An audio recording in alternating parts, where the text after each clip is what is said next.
ভাতের সাথে খাওয়ার জন্য বেতো শাকের একদমই সহজ, সরল ও সাধারণ কিন্তু অসাধারণ টেস্টি একটি রেসিপি আজ আমি আপনাদের সাথে শেয়ার করব। তাহলে আসুন আজকের এই ভিডিওটিতে দেখে নেওয়া যাক সম্পূর্ণ রেসিপির প্রস্তুত প্রণালী। বেতো শাকের দারুণ স্বাদের এই রেসিপিটি বানানোর জন্য প্রথমেই 250 গ্রাম বেতো শাকের শিকড়ের দিকের তুলনামূলকভাবে একটু শক্ত ডাঁটাগুলোকে কেটে বাদ দিয়ে ডগের দিকের কচি ডাঁটা ও পাতাগুলোকে নিয়ে ভালোভাবে ধুয়ে জল ঝরিয়ে নিয়েছি। এখন এই শাকগুলোকে একটু মিহি করে কুচিয়ে নেব। এবার এখানে আমি নিয়ে নিয়েছি কিছু সবজি, যেমন এইভাবে কেটে রাখা আলু, বেগুন, কুমড়ো এবং শিম।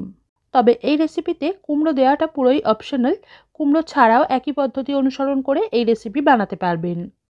তারপর একটা কড়া গরম করে নিয়ে কিছুটা সর্ষের তেল দিয়ে তেলটাও ভালোভাবে গরম হয়ে এলে 15-16টা মটর ডালের বড়ি দিয়ে লালচে করে ভেজে তেল ঝরিয়ে তুলে নিয়ে একটু ঠান্ডা হয়ে গেলে ছোট ছোট টুকরো করে ভেঙে নেব। এখন ওই তেলের মধ্যেই একটা তেজপাতা, শুকনো লঙ্কা ও হাফ চামচ পাঁচফোড়ন দিয়ে সুন্দর গন্ধ বেরোনো পর্যন্ত সাঁতলে নিয়ে আধখানা এরকম করে কেটে রাখা আলুর মধ্যে অল্প নুন ও হলুদ গুঁড়ো মিশিয়ে মাঝারি আঁচে 2 থেকে 3 মিনিট ভেজে নেওয়ার পর আলুর টুকরোগুলো একটু ভাজা ভাজা বা নরম হতে শুরু করলে দিয়ে দিলাম এভাবে কেটে রাখা কুমড়ো এবং শিম। এগুলোকে আলুর সাথে মিনিট 2 মতো ভেজে নেব। এখন এতে হাফ চামচ আদা ও কাঁচা লঙ্কা বাটা দিয়ে মিশিয়ে সামান্য নেড়ে নেওয়ার পর বেগুন দিয়ে গ্যাস একদম কমিয়ে লোতে রেখে 1 মিনিট মতো কষে নেব। তারপর এর মধ্যে দিয়ে দিচ্ছি স্বাদ মতো নুন এবং হাফ চামচ করে হলুদ এবং জিরে গুঁড়ো। এরই সাথে মশলাগুলো যাতে পুড়ে না যায় তার জন্য অল্প একটু জল মিশিয়ে গ্যাস কমিয়ে রাখা অবস্থাতেই আরও 1 মিনিট কষে নেব। তারপর এর মধ্যে দিয়ে দিলাম কুচিয়ে রাখা বেতো শাক এবং 2 চামচ 30 মিনিট আগে ভালোভাবে ধুয়ে পরিমাণ মতো জলে ভিজিয়ে একটু নরম করে জল ঝরিয়ে রাখা মসুর ডাল।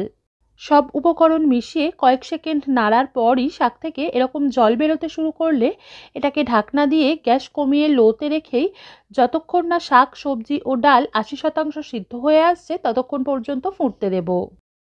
এই পর্যায়ে একটুও জল দেওয়ার প্রয়োজন পড়বে না, কারণ গ্যাস কমিয়ে ঢাকনা দিয়ে রান্না করার ফলে আর শাক থেকে প্রচুর পরিমাণে জল বেরিয়েই সবকিছু ভালোভাবে সিদ্ধ হয়ে যাবে।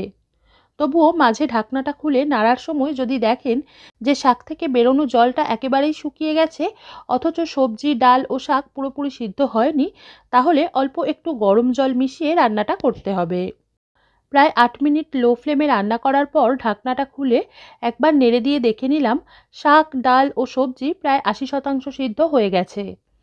এই পর্যায়ে দিয়ে দিলাম ভেজে ছোট ছোট টুকরো করে ভেঙে রাখা বড়ি, হাফ চামচ চিনি এবং বড়িটা যাতে ভালোভাবে নরম হয়ে শাকের সাথে একটু মিশে যায় তার জন্য সামান্য একটু জলের ছিটে দিয়ে মিশিয়ে এটাকে আবারও ঢাকনা দিয়ে 2 থেকে 3 মিনিট মতো গ্যাস কমিয়েই রান্না হতে দেব। তারপর নুন ও মিষ্টির স্বাদটা চেখে দেখে অ্যাডজাস্ট করে নিয়ে গ্যাস বন্ধ করে একটা সার্ভিং প্লেট বা বাটিতে নামিয়ে নিলেই আজকের রেসিপি ভাতের সাথে পরিবেশনের জন্য তৈরি হয়ে যাবে।